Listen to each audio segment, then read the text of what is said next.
En una pequeña isla dentro del lago de Texcoco nació México Tenochtitlan.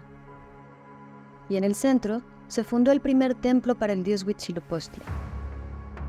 Inicio del recinto sagrado de la ciudad, centro por excelencia de la esencia de la cosmovisión nahua. El recinto sagrado de Tenochtitlan era de forma cuadrangular, cubierto por un piso de losas de piedra y compuesto por varios edificios sagrados, en los cuales, por medio de la excavación arqueológica, se han podido detectar 36 estructuras entre edificios, altares, juego de pelota y el Gran Zompantli.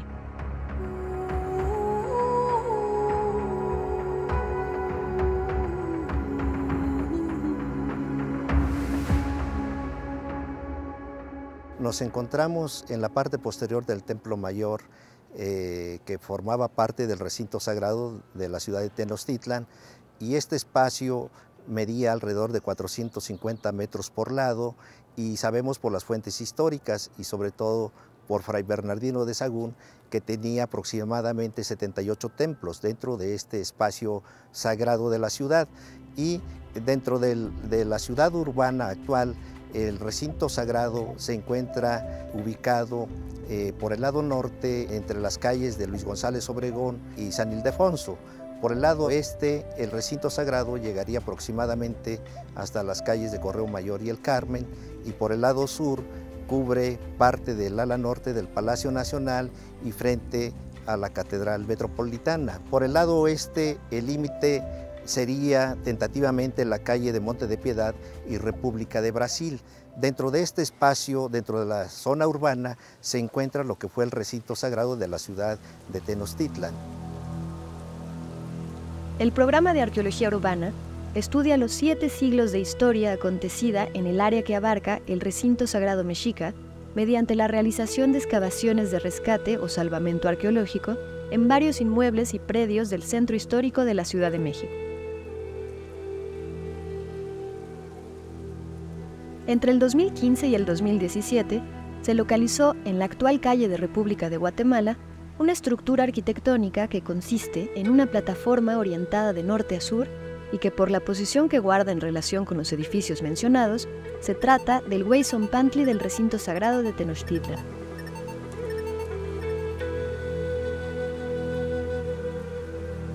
Los trabajos se iniciaron en el año 2015 y se deben a petición de los propietarios del inmueble histórico, quienes hicieron su solicitud al Instituto Nacional de Antropología e Historia, y como se encuentra este inmueble histórico dentro de nuestra área de estudio del programa de arqueología urbana, entonces, bueno, nosotros hicimos una propuesta conjuntamente con la arqueóloga Lorena Vázquez Ballín. Esta propuesta se envió al Consejo de Arqueología y una vez aprobado el proyecto de salvamento arqueológico, estuvimos en posibilidades de poder intervenir en este inmueble histórico. Y bueno, quiero comentarles que nosotros pues ya prevíamos que podríamos encontrar el Güey Zompantli. Nosotros en el programa de arqueología urbana trabajamos bajo la modalidad de salvamento arqueológico. Es decir, nuestro trabajo de investigación responde a la necesidad de la obra que se tiene que realizar en un determinado lugar. En este caso era un inmueble que requería ser recimentado, es un inmueble histórico que desde luego también está protegido por la Ley Federal de Monumentos. Entonces, en 2015 nosotros comenzamos a trabajar bajo esta modalidad de salvamento arqueológico. ¿Qué quiere decir esto? Que los sitios donde nosotros vamos a excavar están dictados en un principio por las necesidades de la obra civil. Como en este caso se necesitaba hacer una recimentación de los muros, por ejemplo, entonces las excavaciones que se realizaron iban siguiendo los muros por un lado, y también escogimos puntos estratégicos en la zona posterior del patio para poder darnos una idea de lo que se podría encontrar, ¿no? Así fue como comenzamos a trabajar en el 2015, realizamos muchos pozos de sondeo y finalmente, ya casi hacia el final de la temporada, fue que detectamos el Güey Zompantli. Entonces nos acercamos hacia la parte sur del inmueble, ya casi colindando con la calle de Guatemala, cuando de pronto en un sondeo arqueológico encontramos alrededor de 11,000 fragmentos de cráneos humanos.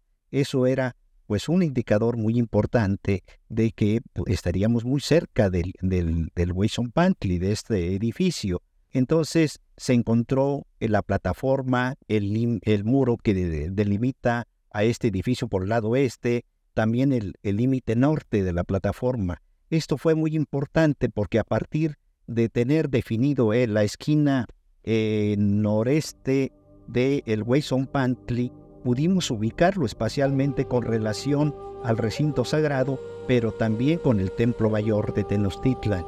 Y nos dimos cuenta que el Weyson-Pantley está prácticamente alineado con el adoratorio del dios de la guerra, de Huitzilopochtli, el dios tutelar de los mexicas. Y bueno, entonces, pues es un hallazgo sumamente importante esto que tenemos, porque sabíamos únicamente a través de las fuentes históricas, pero a nivel arqueológico no se conocía el Weyson-Pantley, aunque ya lo habían encontrado algunos otros investigadores, pero nunca se percataron que se trataba de este edificio. Pero también el encontrar un muro circular de cráneos, que fue pues muy sorprendente para nosotros, tener esta evidencia de una torre de cráneos humanos. Es circular, es como un cilindro que tiene 4 metros con 70 centímetros de diámetro, y todavía encontramos una altura de aproximadamente 1 metro con 80 centímetros.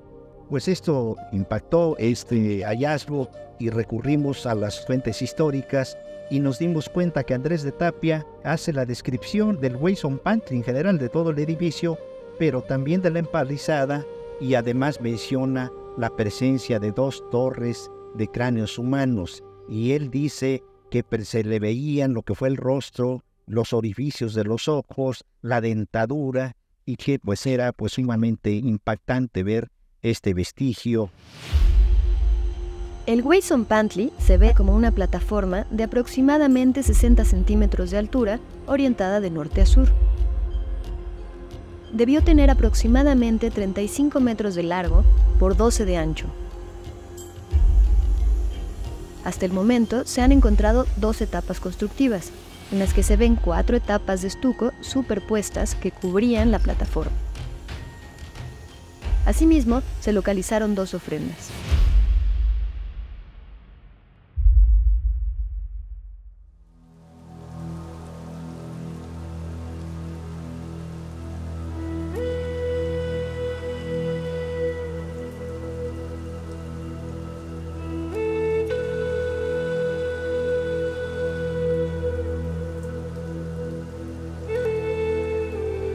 Del Weyson-Pantley, Sagún dice: el 40º edificio se llamaba Weyson-Pantley. Era el edificio que estaba delante del Cu de Huitzilopochtli, donde espetaban las cabezas de los cautivos que allí mataban, a reverencia de este edificio, cada año en la fiesta del Panquetzalitzli. Según Sagún, el edificio se encontraba frente al templo de Huitzilopochtli, que sería parte del Templo Mayor.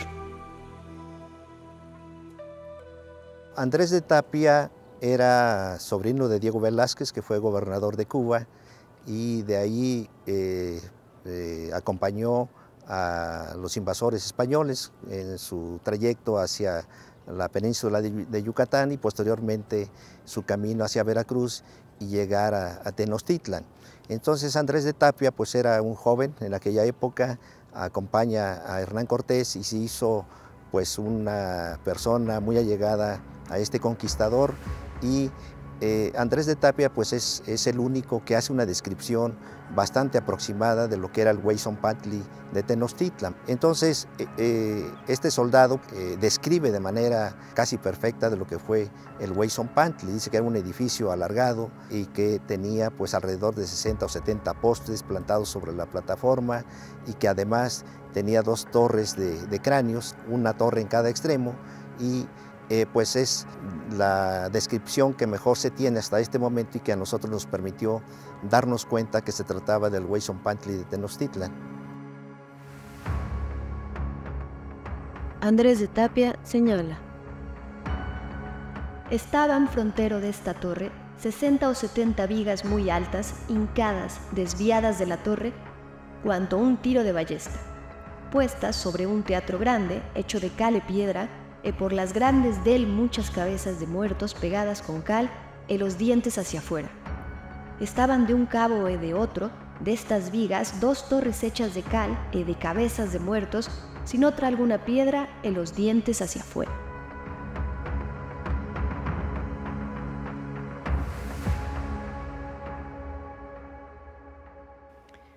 El número total de cráneos exhibidos en el Huitzilopochtli es una de nuestras más grandes preguntas de investigación.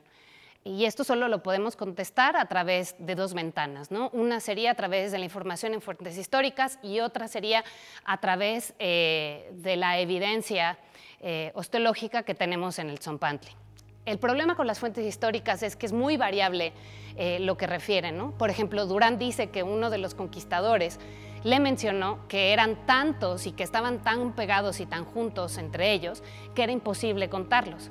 También tenemos la referencia de Alvarado Tesosomoc, que cuenta que 2 de los soldados, seguramente Andrés de Tapia y Gonzalo de Umbría, le dijeron que eran muchísimos y que eran entre 60 y 72,000, ¿no? Lo cual, si nos vamos a la fuente de Andrés de Tapia, pues él dice, por ejemplo, que eran 136,000. Que en realidad cuando revisas bien el relato de Andrés de Tapia y tratas de multiplicar las cifras que él te dice, como que no dan 136,000, ¿no? Y lo mismo pasa con otras fuentes históricas. Entonces, pues sin duda pueden ser orientativas, no nos ofrecen una posibilidad contundente para decir cuántos cráneos se exhibían. Además, es importante saber o considerar que este edificio era un edificio dinámico, como todos los edificios del recinto sagrado. ¿A qué me refiero con dinámico? Pues es que era muy variable a lo largo del tiempo. No es lo mismo el poderío o la dominación que podía ejercer el mexica antes de su liberación de Azcapotzalco a lo que se logró después de la liberación del señorío de Azcapotzalco, por poner solamente un ejemplo.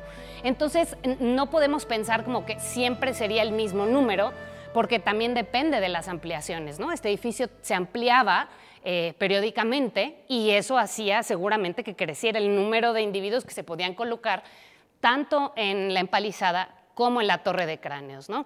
Entonces, pues no podemos en este momento ofrecer una cifra única o contundente, pero pues sin duda eran bastantes y varios miles que habría que considerar el acumulado a lo largo del tiempo, ¿no?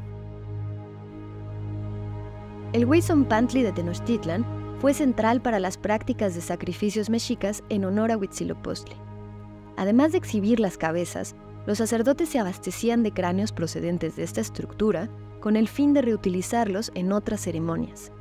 La evidencia arqueológica sugiere que las torres adosadas a esta palizada fueron el lugar donde se almacenaban la mayoría de los cráneos.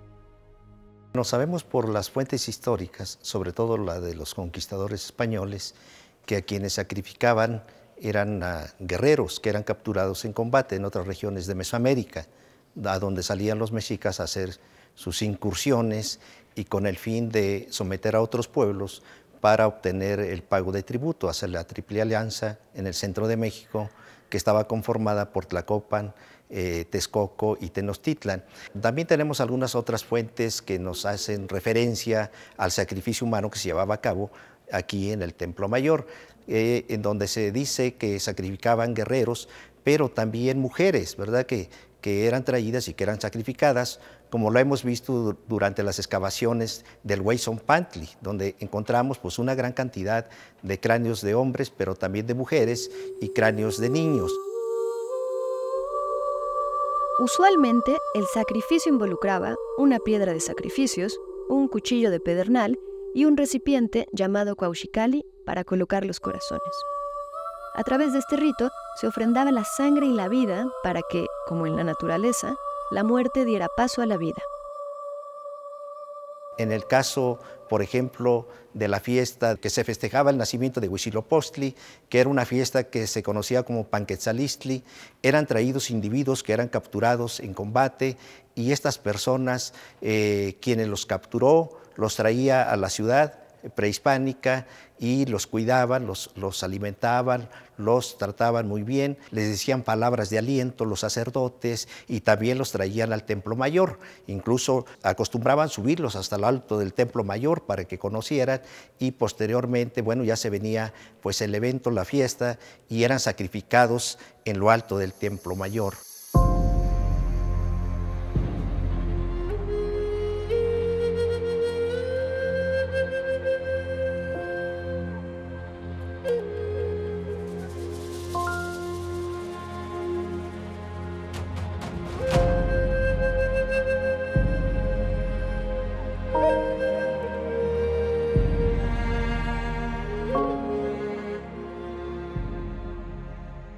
El sacrificio humano, específicamente en el caso de las víctimas sacrificiales que se colocaban en el Huitzompantli, presuntamente se realizaba por extracción de corazón.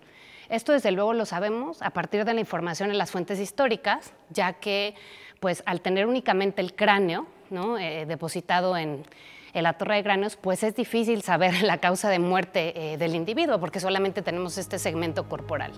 Sin embargo, pues a través de las fuentes históricas se dice específicamente, por ejemplo, en el caso de la fiesta de Panquetzalistli, que es la fiesta de la deidad tutelar de los mexicas, de Huitzilopochtli, se habla, bueno, de un conjunto de ceremonias que se realizaban, es toda una liturgia la que se llevaba a cabo, pero pues se les extraía el corazón en la cima del Templo Mayor, después se arrojaba el cuerpo de la víctima sacrificial y al pie de este templo o monte sagrado, que es el Templo Mayor, los sacerdotes recogían el cuerpo de estos individuos, se separaba la cabeza del resto del cuerpo y ya la cabeza se preparaba para ser colocada y exhibida pues, en la empalizada, ¿no?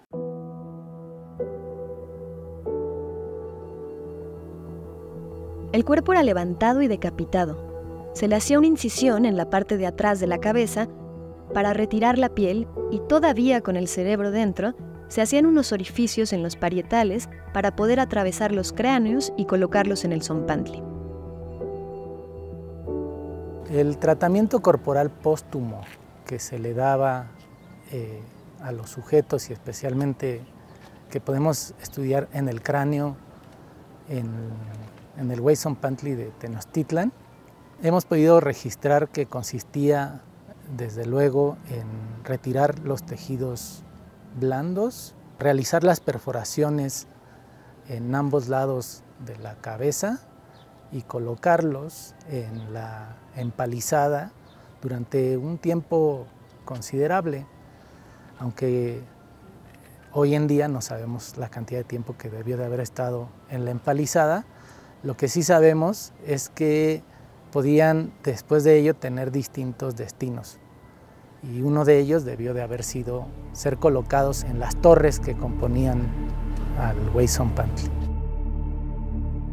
El Huitzompantli era un símbolo de poder por su gran tamaño, pero también un compromiso con los dioses y su mismo pueblo. Los mexicas tenían una religión que guardaba una relación de reciprocidad con sus dioses. Los hombres deben alimentar a los dioses y los dioses también deben alimentar a los seres humanos. Si alguno de los dos se olvida o deja de alimentar al otro, uno de los dos puede perecer y por lo tanto el otro también lo hará. Entonces, pues esto es, digamos, muy distinto a lo que sucede en muchas religiones que conocemos en la actualidad.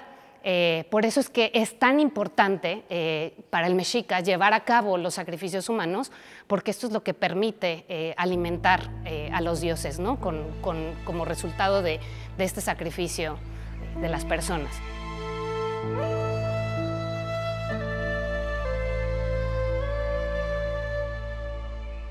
El zompantli es un generador de vida. Se trataba de alimentar a los dioses y asegurar la permanencia de la vida, de los ciclos, de los mexicas.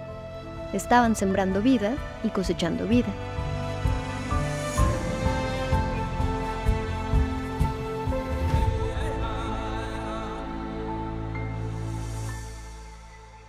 Sabemos también que, bueno, el zompantli era una oportunidad para que los mexicas pudieran ostentar su poder. Es decir, pues tener un edificio donde se exhibían este gran número de víctimas sacrificiales en una empalizada y después colocarlas en las torres, pues debe haber sido algo verdaderamente impresionante de ver, ¿no? Por un lado es esta ostentación de poder hacia el otro, de decirle al otro esto es de lo que somos capaces, pero también nosotros creemos firmemente que es un mensaje hacia el mismo pueblo mexica, es un mensaje identitario el que manda el Huitzompantli. Nosotros somos nosotros somos estas personas que somos tan poderosas, pero que al mismo tiempo todas estos cráneos que tenemos aquí pues funcionan como una suerte de semillas, ¿no? De semillero para generar nuevos seres humanos.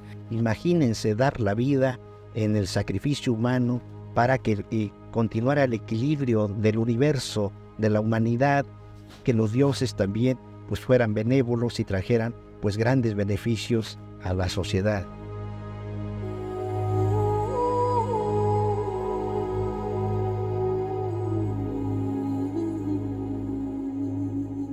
El descubrimiento o el hallazgo del Huitzompantli pues fue muy importante o ha sido muy importante porque ofrece realmente una ventana única para estudiar el sacrificio humano dentro de la sociedad mexica. ¿Por qué? Bueno, pues porque tienes concentrado a un gran número de individuos que provienen presuntamente de una muerte por sacrificio, ¿no? Y todos están concentrados en un mismo lugar. También, hipotéticamente, estos individuos provienen de distintas partes de Mesoamérica en el posclásico tardío, lo cual también nos ofrece una ventana importante para estudiar una gran diversidad de población localizada en un solo lugar, ¿no? Esto sería lo que yo resaltaría como la importancia del hallazgo del Huitzompantli, además de que se han encontrado tzompantlis en otras partes de Mesoamérica, se sabe de la existencia de otros tzompantlis, pero en este lugar confluyen pues tres evidencias que son muy importantes, ¿no? Tienes la evidencia arquitectónica, es decir, la evidencia del edificio, los indicadores arqueológicos de un tzompantli, las huellas de poste, la disposición de la torre, etcétera. Tienes la evidencia osteológica, o sea, tienes los cráneos depositados, los excavas, y además tienes la información de fuentes históricas. Entonces, el que confluyan estas tres fuentes de información, pues lo hace único en ese sentido.